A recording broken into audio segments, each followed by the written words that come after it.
Krāsa izmantošana domu procesā. Mūsu mērķis nav perfekta dzīve. Iekavās tas ir izdarīt kaut kādu iedomātu vai sistēmas vai sabiedrības uzliktu standārtu. Perfekta dzīve visās tajās jomās, tā kā mums liekas standarts ir. Ļoti bieži tas viss ir izdomāts pārsvarā. Kā ir jādzīvo, kam ir jābūt, tad cilvēki it kā tiecas pēc tā. Bet mēs esam šeit, lai radītu vislabāko dzīvi, kādu pašas mēs varam nodzīvot, jo tā ir mums vienīgā dzīve. Ļoti daudz izmaiņas sākas tad, kad mēs apzināmies, ka mēs paši veidojam savu dzīvi. Mēs neesam apstākļu upuri vai cilvēku upuri. Mēs esam bijuši, bet mums nav jābūt ne par apstākļu, ne cilvēku upuriem. Mums ir jāpārtrauc šī upura mentalitāte. Un kā viņa notiek, tā upura mentalitāte, kā mēs viņu pārtraucam, mēs arī runājām par to, ka daļēji mēs to informāciju esam kaut kur ieguvuši no kāda informācijas avota, un tad mēs izvērtējam, vai mūsu dzīve tagad ir laimīga vai nelaimīga, vai man tajās visās sfērās ir desmitnieki vai nullītis. Un ja man ir nullītis, un ja es gribu mainīt, tad man ir jāsaprot, kuras līdz šim ņēma informāciju. Un ja man tā informācija pēc tā vaiprātības teorijas ir visu laiku viens tos pašus rezultātus nesusi, kādus man nepatīk, tad pēc teorijas tas būtu vaiprātība. Darīt vienu to pašu un sagaidīt, ka rītdien vai parītdien kaut kas mainīsies. Mēs pēc tam runājām vēl par dažādām dzīves jomām. Tās nav vienīgās, vai arī jūs varat pašas precīzāk uztaisīt savu dzīves apli. Bet tā ideja ir, kāpēc ir vispār vajadzīgs, ka mums ir jāmēra.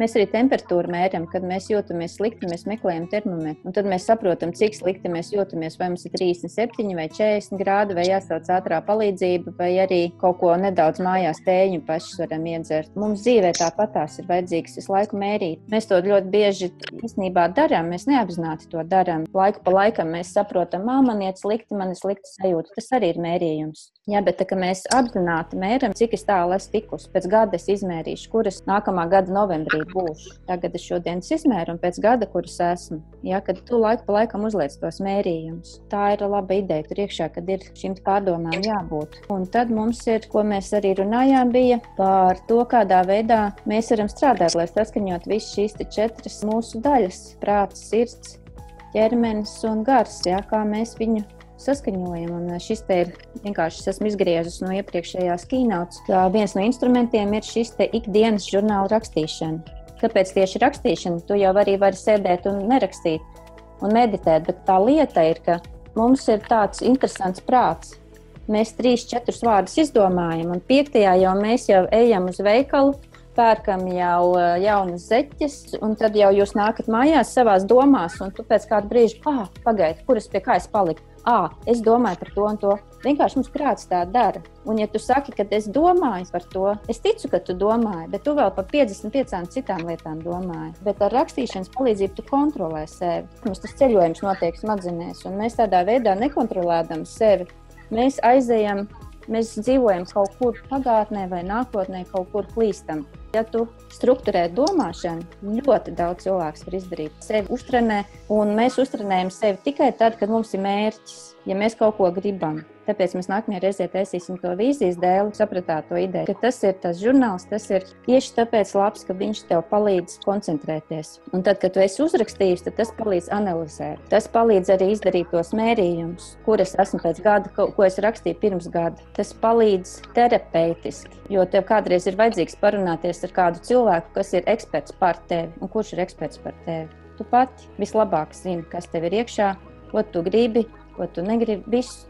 Tev vienkārši ir laiks ar sevi. Un, protams, ir daudz vēl citi instrumenti, jā. Visu, ko tu velti sev, tas viss ir domāts, lai palīdzētu tev attīstīties, pārdomā, uzstādi mērķus, izmēri, un tad tu ej. Un tā kā tā dzīve, kas tev ir, tā ir tavās rokās, tad Dievs, jā. Es saku Dievs, bet ierakstīju angliski source, jo tāpēc, ka citi sauc par source, tas latviski nozīmē avots. Es jums nevaru pateikt, jums jāsauc par Dievu, bet es saku, es saucu par Dievu, jā.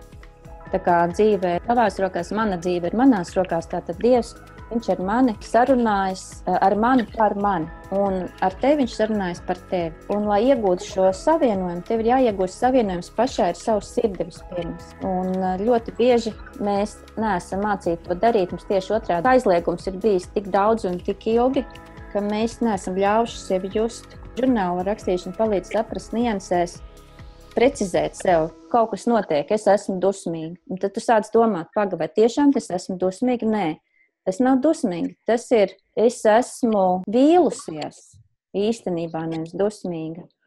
Un tā vilšanās man ir sagādājusi sāpes. Es jūtos nesaprasta. Ja domājieties, cik dziļi jau mēs aizgājām par to, kā es jutos.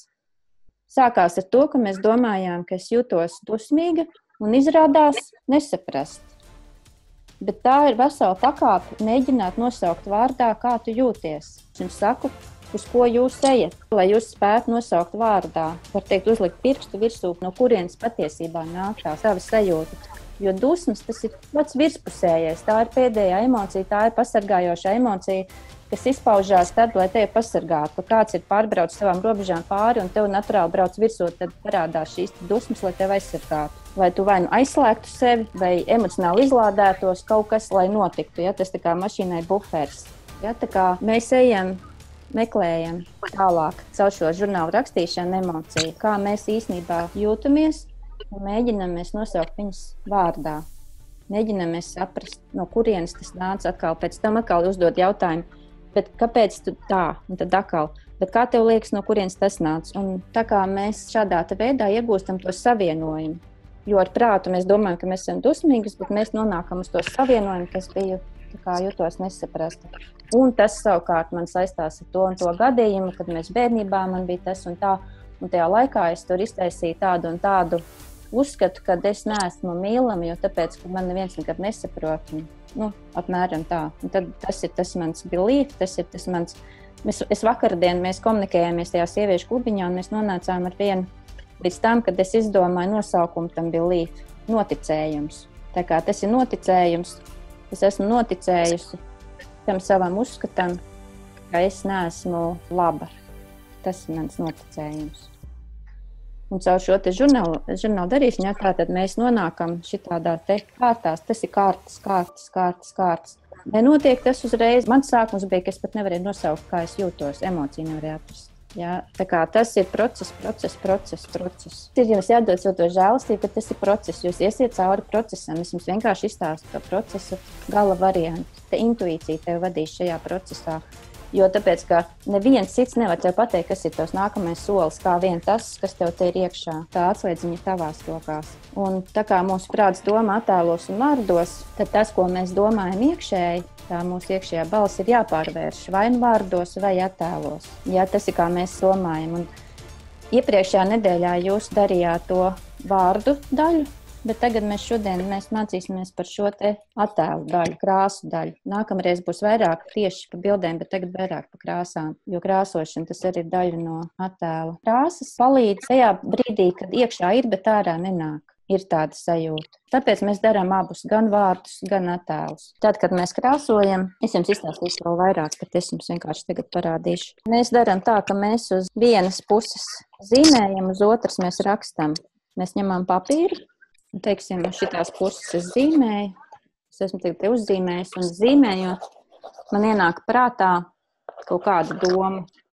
Tad es paņemu to papīru, es griežu uz otru pusi un šitien uzrakstu, kas tā doma, piemēram, sirds. Uzrakstīju tagad sirds, tad es griežu atkal apakaļ, man tagad gribas citu krāsu, es vēl piezīmēju, tad kaut ko citu krāsu un atkal kaut ko te zīmējot, es atkal kaut kādu ideju gūstu, sajūtas, tā kā toreiz, es vienkārši jums izdzējoju, ja, bet es stāstu, kas process kā notiek. Un tas rezultāts izskatās šādi. Uz vienas puses ir zīmējums, un uz otras ir to, ko jūs rakstat. Tas ir viss, kas ir jāzina par šo te procesu, bet tagad nedaudz no psiholoģiskās puses. Es jums tagad parādīju to praktiski, jo cik tu krāsos, tev ir jāsaprot, uz kurien tu ej, kāpēc, kāda ir jēga tam. Pirms tam vēl, kas nav šī metode, ir ļoti svarīgi saprast, ka krāsas izmanto ārkārtīgi daudz, ļoti daudz. Viena no tām ir chromoterapija, dažreiz saukt par krāsu terapiju, un šis nav krāsu terapija. Tās ir alternatīvās medicīnas metodes. Cilvēki ir atzinuši, ka krāsām ir ļoti liela ietekme, un tas ir zinātniski atzīts. Un tāpat tā nav krāsu psiholoģija, kaut arī tiek efektīvi izmantot mārketingā. Ja? Jūs esat redzējuši, ka, piemēram, ja tur ir kaut kur jāuzspiež, kādā krāsā ir tā poga internetā zaļā. Ko sarkana krāsa nozīmē, ka nedarbojās. Ja, kad tu esi iekšā internetā, tu esi pilnīgi neapzināti pakļauta internetu mārketingam ar krāsām arī. Bet šis te, ko mēs darīsim, mums sarkans nenozīmē aizliegums un zaļš nenozīmē ķeksīts, kad tur drīkst uzspiest. Ja, mums jāmēģina sevi atkabināt no to krāsu uzspiestās nozīmes. Un kaut arī ir mēģinājumi pircēju reakciju klasificēt, tomēr vienalga krāsas uztver atšķiras. Jo krāsas vienā valstī, piemēram, Indijā, nozīmē kaut ko citu kā Latvijā vai Īrijā. Jums var pastāstīt ļoti smieklīgu gadījumu, kad no Norvēģijas atbrauca viena grupa, un mēs viņus izmitnējām vienā bērndārzā, un nākamajā rītā mēs aizjām uz to, kur viņi dzīvo, un skatāmies, tur tāds liels bēru puķu pušķis, tāds egles, tādās zaros iekšā rozes, ārkārtīgi daudz, un ar tādu lielu melnu lenti. Es tā prasīju, kas tās ar puķēm. Un iznāk ļoti priecīgs vīrs ārā, ārkārtīgi starošs, manīgs. Viņš ir lielāko, skaistāko puķu pušķi sievai uz kāzu jubileju nopircis. Un es domāju, labi, ka es nepaprasīju, kas ir nomiris. Kad es paprasīju tādu jautājumu, kam tās puķis domāts. Bet tad, kad es pats sāku dzīvot Norvēģijā, es sapratu, viņiem svētku drēbes ir melnas kleitas. Tur kaut kāda svētka, viņam 17. maijā ir neatkarības diena, tāpēc 18. novembris, un visi staigā melnā. Tā kā no valsts uz valsti atšķirās šie te uzskati, kā viņi tulko krāsas puķis. Mēs arī mēģināsim īstenībā atteikties no tā. Mūsu melns ir bēres, balts ir kāzas, dzeltens ir viltība, sarkans ir tāds, ja, ka mēs arī nedaram šo te. Šādā veidā mēs krāsas netulkojam. Mēģināt izdzēst no prāta, tad, kad jūs darat šo te. Jo, lai varētu pilnībā ļauties šim te procesam. Un tas nav arī krāsu simbolisms.